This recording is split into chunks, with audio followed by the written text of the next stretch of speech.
So anaenda pale Western, anasema tumefukuza huyu Rigathi Gachagua, and he is corrupt. William Ruto, my friend, do you have the moral authority to talk about corruption? And we sympathize with you because juzi kumekuwa na opinion poll on the most corrupt person in the world. And we are unhappy that you are rigged. Instead of giving you number one, they give you number two.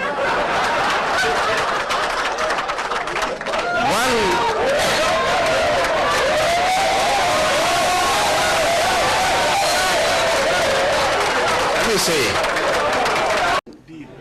so Mr. President, be an honest man. Look for a mirror before you talk about corruption and look at yourself.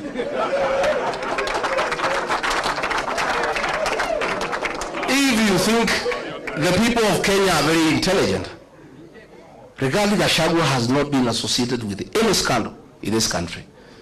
So where Anaenda pale anasema he is incompetent. In matters of incompetence, Mr. President, I tend to agree with you to a certain extent. Serikali yako ni ya uongo, kutenga, kudanganya watu. Uliandika mkataba na watu ya Western, ukamjema utajenga 1000 kilometers, hujajenga. Umekuwa hapo juzi unafungua transformer. Wewe mimi ulitaka nikusaidie kudanganya wa Kenya. In matters kudanganya wa Kenya, Mr. President, I'm incompetent. Absolutely. I accept. Because hiyo alikuwa anataka tuende kulaunch barabara na anajua hakuna budget, tukitoka matinga inafanya nini? Sasa hiyo ndio kazi rais anataka nimsaidie. Ndio anasema huyu haelewi programu za serikali. Sasa kwenda kupeleka matinga ukijua hakuna kazi inafanya, hiyo ni programu ya serikali. And you yourself, President William Ruto, you are beneficiary of my community's distaste for betrayal. When they decided that Uhuru Kenyatta has betrayed you, they turned against Uhuru for betraying you in their view and voted for you. And you are not one of them. They hated one of their own to support you, and you are not one of their own. If you betray one of their own, you tell me the story. Today, as we speak, his messages of condolences are unwelcome in the mountain. And you know that's the lowest it can go. You know funerals are very solemn. In my community where I come from, even if it is suspected you had a hand in the death of the person being buried, people still allow you to come and even give condolences. When people say they cannot listen to your condolence, you know it's over. The other day we were in Embu, and they are trying to blame Justin Muturi Bidan because the people rejected his condolence message. The president wrote him abusive messages the whole night, threatening to sack him. But even if you sack Bidan Muturi, nothing will change in that area. Nothing. I told him, it is his own undoing. I told him, don't touch the mountain. See the Bible. If you read the Exodus, I told him, don't. Many times. But it's because he has some young MPs he moves around with. Young boys who are born in towns and brought up with Sererak. They don't know the community. So they tell him, no, it's okay, no problem. Mlima ni yako, wewe ulikuja huko mwenyewe. Hawa watu ni wako, hata ukitoa huyu weke huyu hakuna shida. Nikamwambia mimi ni mzee. Hawa watu mimi nawajua. These fellows on the mountain, they hate betrayal and they hate deception. Because of what Mzungu did to them, they hate betrayal. And you yourself, President William Ruto, you are beneficiary of my community's distaste for betrayal. When they decided that Uhuru Kenyatta has betrayed you, they turned against Uhuru for betraying you in their view and voted for you. And you are not one of them. They hated one of their own to support you, and you are not one of their own. If you betray one of their own, you tell me the story. Today, as we speak, his messages of condolences are unwelcome in the mountain. And I told him, and he cannot say I did not tell him. Because me, I'm an honest man. I sat him down and I said, boss, you believe my unaguza. Now, why he's annoyed is because 47% of his support, 4 million votes, iko nje. Sasa anategemea ati Raila akienda huyu AU, he can transfer zile zake. Zile za Raila zilikuweko za Wiper, they are not there. Ile ya Mlembe is not there. Hii ya Kisii is not there. Huyu jamaa amekwama. Amekwama. And I can tell you, because I know him, he is cornered. Kazi yetu rahisi sana is to stay together and unite our people. Mimi naomba jamii ya Mlembe. Amekuja huko anaita mimi mkabila. Ati ndio mimi nisisaidie nyinyi. Siku nilimsaidia hakujua mimi ni mkabila. When we voted for William Ruto, we knew he's not a Kikuyu. 87% of my people voted for him. We knew he's not a Kikuyu. 13% voted for Raila Odinga. We knew he's not a Kikuyu. We had our own candidate called Wahiga Mwaura. We never voted for him. Because we are not tribal. Saa hii ameona tunashikana na watu ya Wiper. Ameona tunashikana na Mlembe Nation. Na hapo Mlembe Nation ndio naona amekwamia hapo.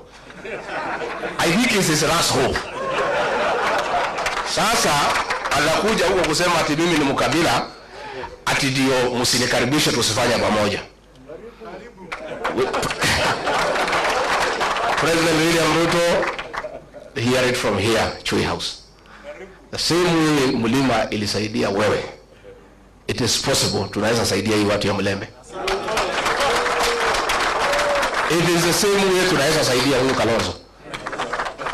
Na sisi hatuna contract na wewe. Then yetu na wewe tulimali. We had intended to pay you in 2 installments. Tukakupatia the first installment, ukagusa mlima. Hiyo deni ikafanya nini? Kaisha. We owe you no debt.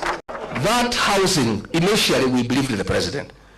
That ni ya kuleta ajira, nini, maneno kizungu mingi. We looked okay. Until it came to my attention, it has nothing to do with housing. Ni biashara. Ya kwamba PS wa housing. Ukitaka kujenga affordable housing, you must go and sign a subcontract na kampuni ile tauza simiti na chuma na mabati. Na hiyo kampuni watu wale wakubwa zaidi Kenya wako ndani ya wapi? So this housing levy inatolewa kwa watu ya Kenya is to make sure these houses are going on.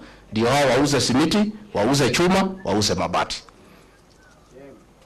That is what the president is accusing me of not understanding and being incompetent.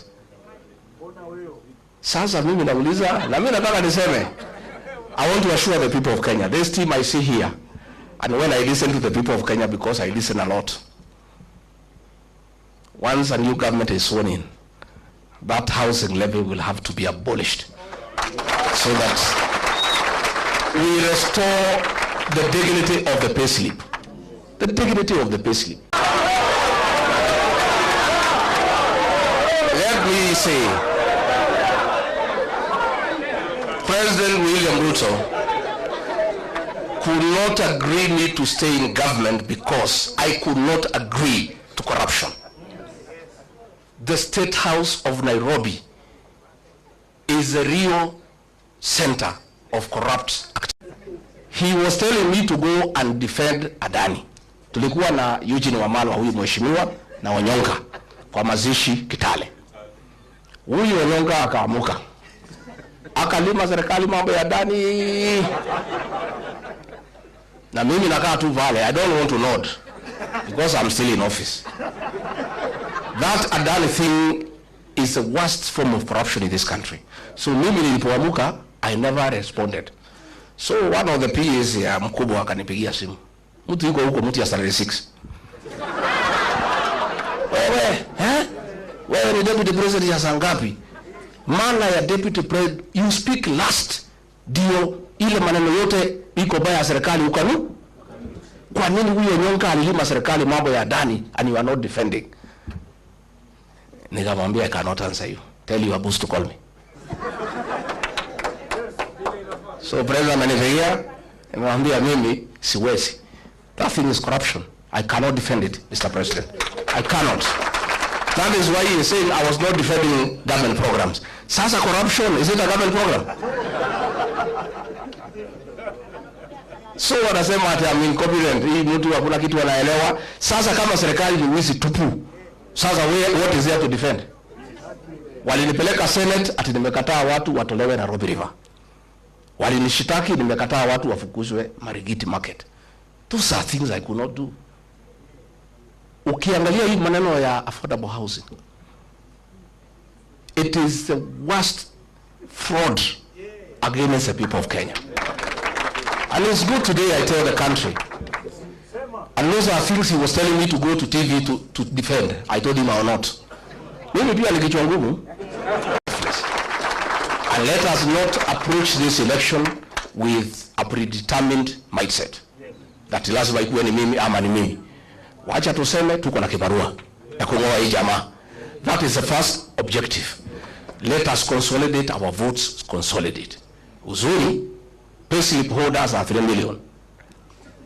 Na every payslip holder has a minimum influence of 2 people. Those are 9 million people who have a personal issue with William Ruto. Sasa, ongeza Gen Z. Maneno inaisha. So, because mimi naona huyo jamaa amekwama hapo kwenu. Nyinyi mko na bahati. That we are here to advise you. Alienda kwenu siku 6. Kwetu he was there 6 days out of 7 every week. Hakuna kanisa hajaingia. Hakuna barabara hajui kwa jina. Hakuna soko hajui kwa jina. And you would memorize, we are very impressed. Anataja barabara wakikuyu wanasema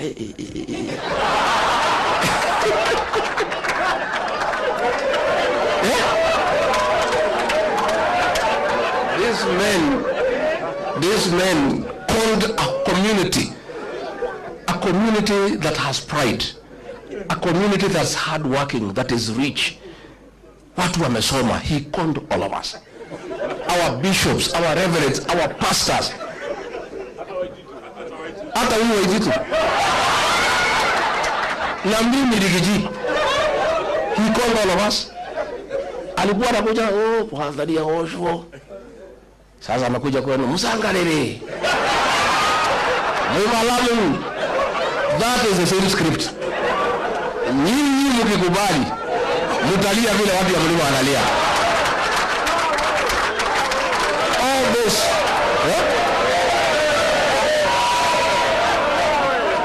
Hiyo yote ni utapeli. All those things promising he will not do anything. He promised us atatubalizia barabara ya Mau kwisha. Nitajenga hii. So today he does not come to our place. The last time